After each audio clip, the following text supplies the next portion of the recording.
Welcome to the Banker Lamp. Please enjoy the video. You begin by verifying the essentials so installation won't stall. Sign into or create a Microsoft account because PowerPoint ties licenses to that account.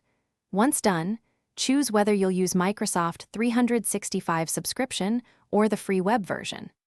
Make sure your laptop has at least 4 GB free and a reliable internet connection to download the installer quickly, and check OS compatibility to avoid version conflicts. Now open your browser and go to the Microsoft account portal to continue. You'll now download and run the installer. Choose Microsoft 365 for full features or the standalone PowerPoint app if preferred. For Windows, right-click the downloaded file and run as administrator to avoid permission errors. For Mac OS, open the PKG and follow system prompts. Once the installer launches, pick your language and accept the license.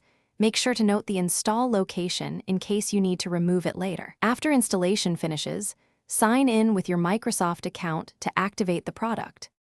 To finish, open PowerPoint and sign in to activate your license.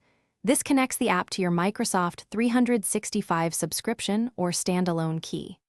Once activated, go to File Account and run update options to ensure you have the latest fixes and templates.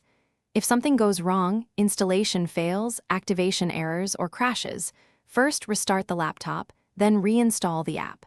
If that doesn't work, run the Office Repair Tool or Microsoft Support Diagnostics. These steps resolve most common problems quickly. Thanks for watching. If this was helpful, leave a like and consider subscribing. See you next time.